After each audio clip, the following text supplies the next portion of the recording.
Welcome to BBBN online classes, and we were discussing about the chapter 4 carbon and its compound.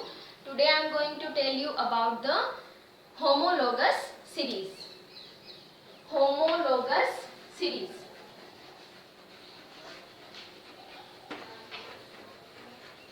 And हमने इस chapter में बात करी थी हाइड्रोकार्बन्स की, and hydrocarbons are formed by carbon and hydrogen atoms and some other elements like nitrogen, oxygen and halogens.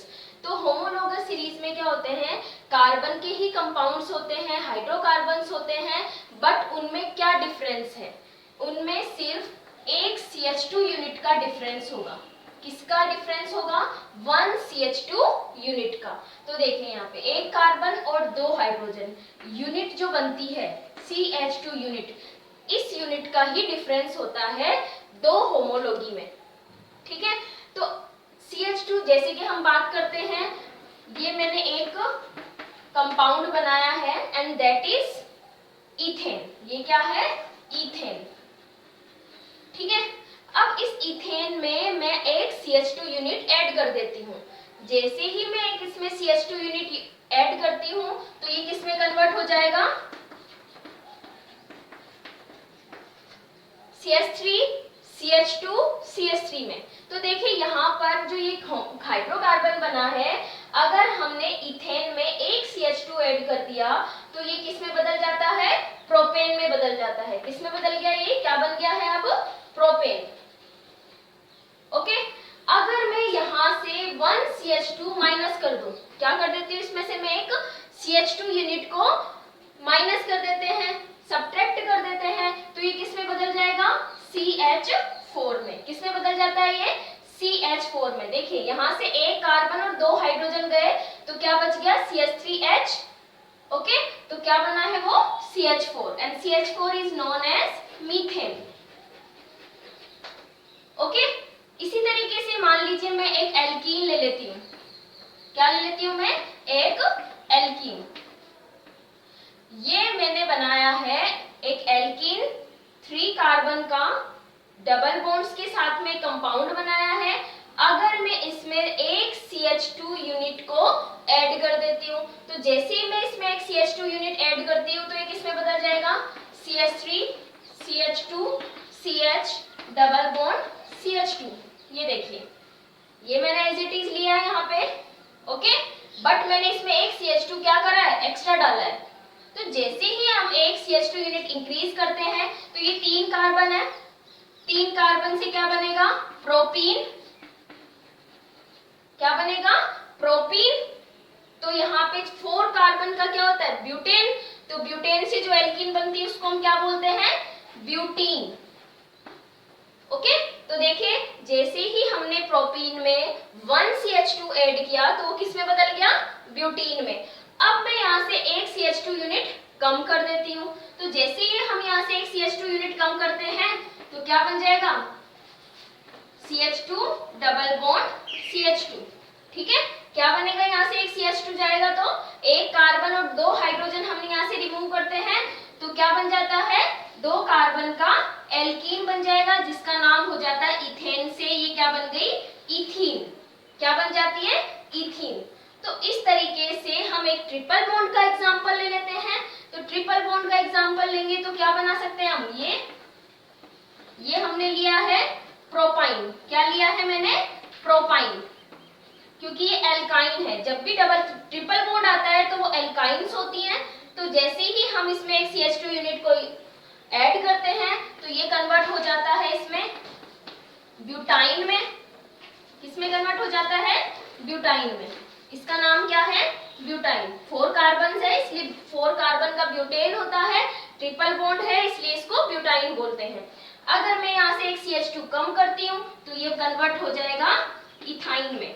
ये convert किस में हो जाता है? इथाइन में.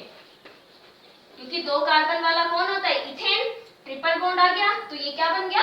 इथाइन. तो होमोलोगस सीरीज का मीनिंग क्या है? तो यहाँ से आपको समझ तो आ गया होगा कि होमोलोगस सीरीज में 1 CH2 यूनिट का डिफरेंस होता है. इनकी केमिकल प्रॉपर्टीज सिमिलर होती है. केमिकल प्रॉपर्टीज सिमिलर क्यों होती है? क्योंकि इनकी स्ट्रक्चर, इनमें फंक्शनल ग्रुप होता है या इसमें डबल बॉन्ड ट्रिपल बॉन्ड होते हैं, उनमें कोई चेंजेस नहीं होते हैं, इसलिए इनकी केमिकल प्रॉपर्टीज ऑलमोस्ट सिमिलर होती हैं।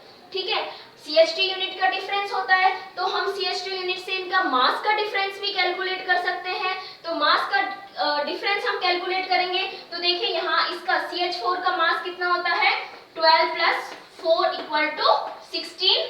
ओके, कार्बन का 12 होता है, हाइड्रोजन का 1 होता है, तो 1 into 4 4, देन इनको ऐड करेंगे तो क्या आ गया 16 म्यू, मींस 1 CH4 यानी मीथेन मॉलिक्यूल का मॉलिक्यूलर मास होता है 16 म्यू। अब हम इथेन का कैलकुलेट करते हैं तो दो कार्बन है, 12 into 2 प्लस 6 क्या है हाइड्रोजन, तो 6 into 1 इक्वल टू दो कार्बन है, एक कार्बन का 12 होता है, 2 से मल्टीप्लाई कर दिया हमने, हाइड्रोजन 6 होते हैं, एक हाइड्रोजन का 1 होता है एटम का एटॉमिक मास, तो टोटल कितने हो गए 6, तो 24 प्लस 6 कितना हुआ 24 प्लस 6 इक्वल टू 30 म्यू।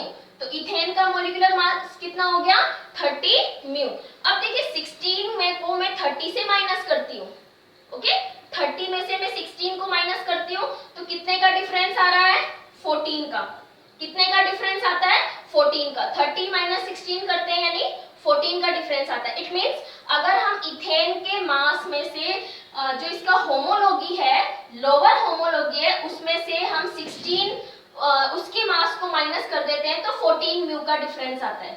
ठीक है, अब हम यहाँ आते हैं प्रोपेन में, तो प्रोपेन का मॉलिक्यूलर मास कितना हो जाता है देखिए 12, 3 कार्बन है, 12 into 3 प्लस, ठीक है हाइड्रोजन कितने हैं 3 3 6 6 and 2 8, तो 8 into 1, तो टोटल कितना आ गया 12 3 जा 36 प्लस 8 इक्वल टू कितना आएगा 8 4 14 1 44 म्यू, कितना आया 44 म्यू। अब देखिए मैंने प्रोपेन में से इथेन का मास क्या करना है सब्ट्रैक्ट करना है, तो 44 में से हम 30 को माइनस करेंगे तो डिफरेंस कितना आया 14 म्यू।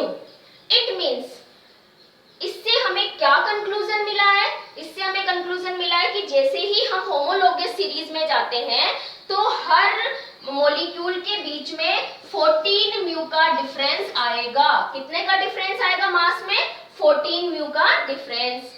अब देखिए ये डिफरेंस क्यों आता है, क्योंकि हमें पता है होमोलोगस सीरीज में एक CH2 यूनिट का डिफरेंस आता है, तो इस CH2 यूनिट का मास कितना होगा 14 म्यू। ठीक है, देखिए carbon 12 plus 2 into 1 equal to 14। Okay, तो एक CH2 यूनिट का डिफरेंस होता है तो मास का डिफरेंस कितना आ जाएगा 14 म्यू का। ओके, तो होमोलोगस सीरीज क्या होती है, these are the hydrocarbons with 1 CH2 difference or 14 mu difference in mass equal to 14 mu. Okay, but and here इनकी जो केमिकल प्रॉपर्टीज होती हैं वो क्या होती है सिमिलर होती हैं। ओके, नेक्स्ट हम बात करते हैं होमोलोगस सीरीज के ही एग्जांपल्स की। Thank you.